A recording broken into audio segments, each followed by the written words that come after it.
So hello everyone, कैसे हैं आप सभी लोग। गाइस रात के 3 बज रहे हैं और वंस अगेन मैं आप लोगों के सामने आ चुका हूं जॉब एप्लीकेशन की वीडियो लेके, जैसे मैंने वादा किया था। तो चलिए स्टार्ट करते हैं job application by me, means by Rahul Dwivedi. अगर आपने इसे कर लिया, इसके अलावा कुछ और करने की जरूरत ही नहीं होगी। बेस्ट बेस्ट बेस्ट चीज है, इसके अलावा कुछ भी करने की जरूरत नहीं होगी। चलिए स्टार्ट करते हैं। पर्दा नसी पर्दा हसा हटा, सॉरी। ठीक है जी। देखिए सबसे पहले पार्ट 1 जो होता है, देखिए जो जॉब एप्लीकेशन वो 3 पार्ट्स में डिवाइड है। ठीक है, पार्ट 1 जहां पे आपको डेट लिखना होता है, रिसीवर एड्रेस लिखना होता है और सब्जेक्ट लिखना होता है। ठीक है, यहाँ पे एक छोटी सी मिस्टेक इसको मैं ठीक करना चाहूंगा, वो ये कि पार्ट 1 में एक चीज होती है क्या, दैट इज सेंडर्स एड्रेस। यहाँ पे वो लिखना भूल गया मैं। तो सेंडर एड्रेस भी होता है, फिर डेट, फिर रिसीवर एड्रेस, फिर सब्जेक्ट। एक एक करके बात करेंगे इस पे, डोंट टेक टेंशन। इसके बाद salutation in the sense respected sir and dear sir, something like that. ठीक है, पार्ट 2 जो होता है उसमें क्या होता है, पार्ट 2 में क्या कवर होता है, पार्ट 2 में बेसिकली ये मेन बॉडी कवर होती है। क्या, इंट्रोडक्शन, ओपनिंग स्टेटमेंट जो होता है। इसके बाद जो है आपका होता है रीजन फॉर अप्लाइंग जॉब। अगर इफ एनी कहानी है कि भैया मैं जो है अभी शिफ्ट हुआ हूँ दिल्ली में और मुझे चाहिए कि कोई सुटेबल जॉब हो मेरे लिए। सुटेबिलिटी क्या है कि भैया कब आ सकता हूँ, कब नहीं आ सकता। ठीक है, इनक्लोज कि भैया मेरा बायोडेटा जो है इनक्लोज है इसमें। और उसके बाद बस थैंक यू सो मच। तो ये बॉडी में आने वाला है, ये भी हम बताने वाले हैं, तसल्ली से टेंशन ना लो। पार्ट 3 की अगर बात की जाए तो पार्ट 3 में क्या आने वाला है, पार्ट 3 में आपका बायोडाटा आता है, जिसमें name, date of birth, address, educational qualification, work experience, hobbies, present expected salary, reference और सिग्नेचर आता है। ये भी दोबारा से मैं आपको बता रहा हूँ कराएंगे। इसके बाद अगर बात की जाए भैया आपकी पार्ट खत्म। अब एक एक करके बात करते हैं। अब मैं आपको देने वाला हूं एक फॉर्मेट। जी हाँ, एक फॉर्मेट। अगर आप इसे कॉपी पेस्ट कर लेते हो तो आपका as it is sender job application खत्म हो जाएगी। सबसे पहले सेंडर एड्रेस, मतलब आपका एड्रेस मेंशन होगा क्वेश्चन पेपर में। अगर मेंशन नहीं है तो आपको क्या लिखना है, आपको लिखना है एग्जामिनेशन हॉल। क्या लिखना है जी आपको, एग्जामिनेशन हॉल। डेट आपकी 13th मई होने वाली है, 13th मई 2022। Receiver address according to question दे रखा होगा, like the manager XYZ school, जो भी होने वाला है वो लिखना है आपको। उसके बाद subject application for the post of CA, for the post of teacher, for the post of cook, for the post of anything according to question, और एज वेल सैल्यूटेशन सर। तो ये आपका पार्ट 1 का फॉर्मेट है, as it is आपको copy paste करना है। आगे बात की जाए पार्ट 2 की।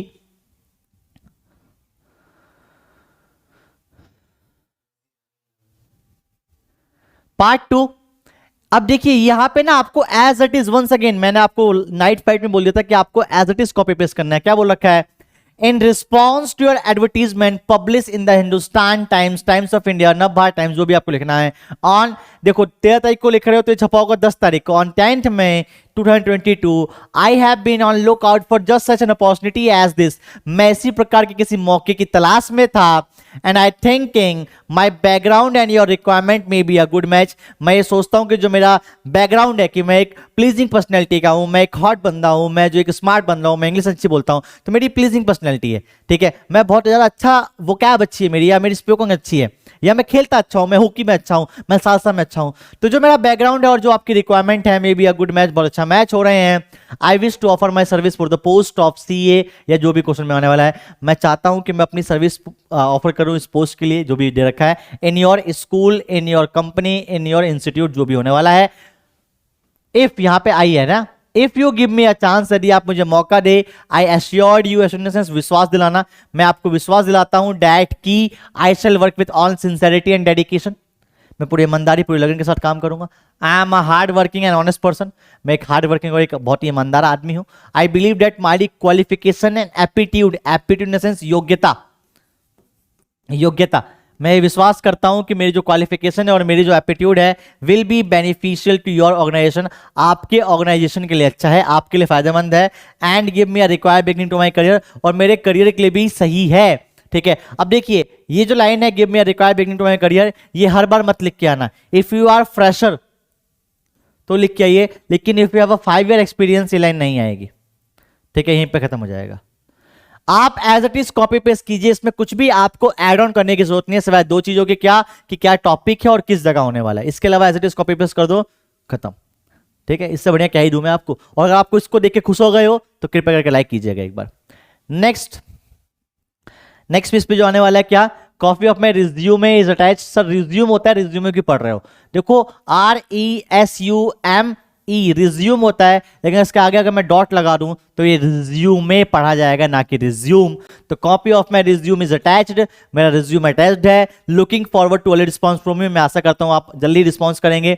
सबसे पहले पर्सनल इंफॉर्मेशन क्या है, नेम अकॉर्डिंग टू क्वेश्चन। देखो क्वेश्चन पेपर में आपका नाम होगा, वही लिखना है, आपको नाम मेंशन नहीं है तो कुछ और लिख सकते हो। फादर्स नेम हर बार लिखने की जरूरत नहीं है, कुछ भी लिख सकते हो, रामलाल।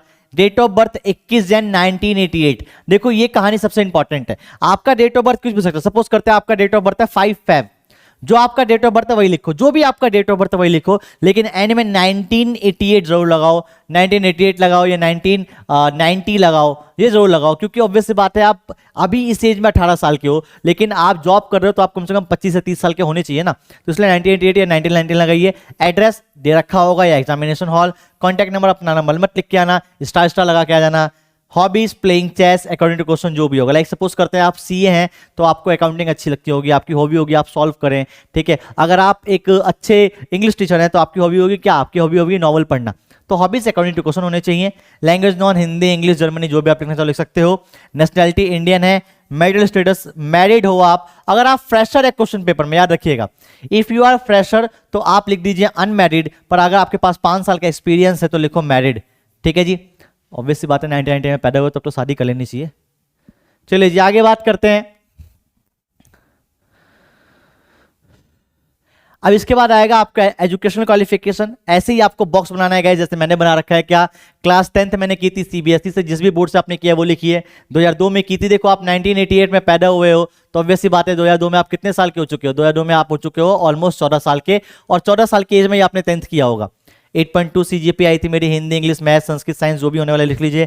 क्लास 12th सीबीएसई 2004 में की थी, 94.75 जो भी लिखने लिख सकते हो। आर्ट्स कॉमर्स साइंस कोई एक लिखना है अकॉर्डिंग टू क्वेश्चन। अगर आप सीए हैं तो आपने कॉमर्स कर रखा होगा, अगर आप कोई फिलोसफर है तो आपने आर्ट्स कर रखा है, अगर आप कोई स्पोर्ट्समैन है तो आपने आर्ट्स कर रखा होगा। तो अकॉर्डिंग टू क्वेश्चन लिखना है आपको। उसके बाद आपकी 2 क्वालिफिकेशन ये भी अकॉर्डिंग टू क्वेश्चन होने वाली है। नहीं पता तो बीएमए लिख के आ जाना, पर आई होप आप लोगों को पता हो, क्योंकि यही चीज तो एक जाननी है और क्या जानना है, बाकी सब तो कॉमन है ही, ठीक है जी। इसके बाद एक्सपीरियंस मैंने आपको बताया, या तो आप फ्रेशर हैं या आप वर्किंग एज सीए सिंस 2010। उसके बाद सैलरी नेगोशिएबल देख के बात कर लेंगे। रेफरेंस, अब रेफरेंस की क्या जरूरत होती है, देखिए रेफरेंस की जरूरत ये होती है कि मान लीजिए आपने जो भी दिया है वो सब कुछ फेक है। मुझे बहुत तेज नींद आ रही है गाइस इस टाइम पे, अब ऑलमोस्ट 3:15 हो चुके हैं तो नींद आ रही है बहुत ज़्यादा।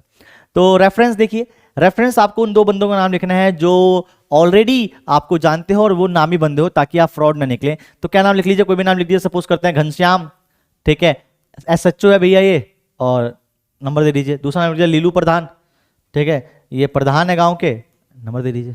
तो कोई भी नाम आप लिख सकते हो, कोई दिक्कत नहीं है इसमें, ठीक है। तो ये हो गया, और this is all about your questions, यही था। अगर आप इसे करके आ जाते हो तो आपके भैया जॉब एप्लीकेशन में कोई मार्क्स काटने नहीं पड़ सकता, सिर्फ आपको टॉपिक का नाम लिखना है, बाकी सब आप लोगों को कॉपी पेस्ट करना है। इसके अलावा मैं आपको एक क्वेश्चन दिखा देता हूं।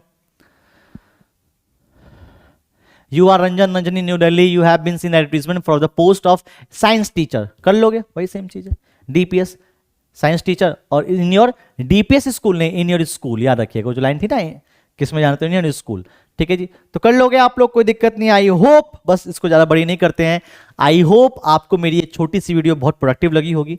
आपने जॉब एप्लीकेशन को बहुत अच्छे से कर रखा होगा, कर लिया होगा। और अगर इसकी PDF चाहिए तो नीचे डिस्क्रिप्शन में मेरा इंस्टाग्राम है, आप मुझे वहाँ मैसेज कर सकते हैं। अगर आप इंस्टाग्राम नहीं चलाते हैं तो उसके नीचे जो है मेरे ऐप का लिंक है, आप वहाँ से जो है डाउनलोड कर सकते हैं जॉब एप्लीकेशन की PDF। Thank you so much guys, मिलते हैं आप लोगों से आज रात 10 बजे नाइट फाइट में, जिसमें हम कराने वाले हैं बहुत ही बेहतरीन क्वेश्चन। तब तक ले जय हिंद जय भारत, बाय बाय।